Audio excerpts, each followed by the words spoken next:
Agora tem um cara que todo mundo, em todo lugar da face da Terra ama, que é esse cara aqui. Não, entrou a foto errada. Não era dele que eu estava falando. É esse outro cara aqui. Gandhi. Não é o que tem para desmistificar, para ser iconoclasta com Gandhi? Pois é, então, geralmente quando as pessoas querem jogar pedra no Gandhi, elas falam que ele era racista. O Gandhi, ele era um advogado britânico, né, formado em Londres, era de uma família chique e tal. E ele morou 20 anos na África do Sul.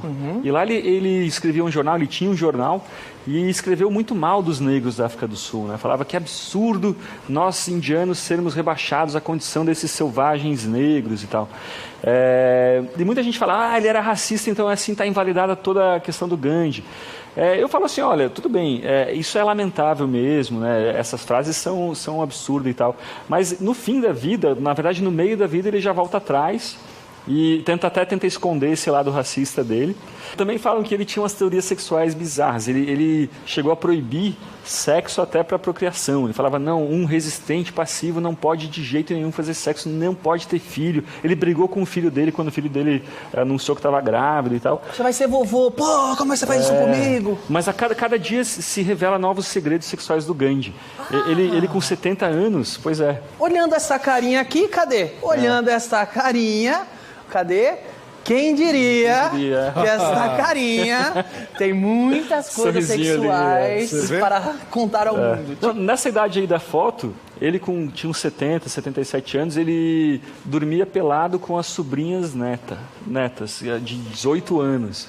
Ele falava que ele tinha que... Era um malabarismo intelectual bem de guru indiano mesmo. Né? Para poder comer a sobrinha neta. Não se sabe se ele comia ou não. As sobrinhas, elas faziam aquilo por vontade, não era contra a vontade. Com 77 anos, acho que era mais um aperitivinho, não era exatamente uma comida.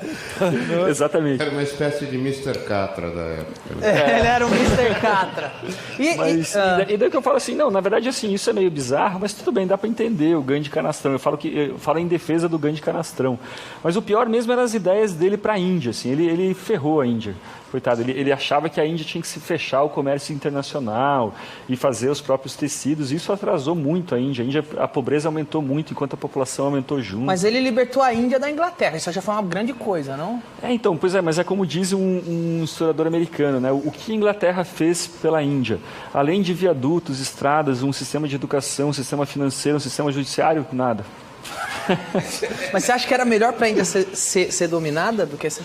Então, teve uns países que até pediram para voltar a ser dominados pela Inglaterra. Eu acho que não. O Império Britânico foi ruim. Quer dizer, muita da luta do Gandhi tinha razão de existir. Né? Eles cobravam muitos impostos dos indianos e tal.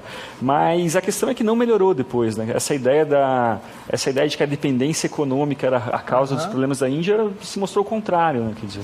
Apesar que se for ver por causa de imposto, que a gente pagava de imposto para Portugal e paga hoje para o governo brasileiro, volta a Portugal. Volta a Portugal. E esse outro cabloco aqui? Dalai Lama. Pois é. Você vai me falar que ele era violento com karatê, que ele tá assim na foto. Pois é, o Dalai Lama Todo hoje mundo ama. Todo mundo ama, né? É bonitinho ele também. Né? Não vai falar que ele dormia com a sobrinha também.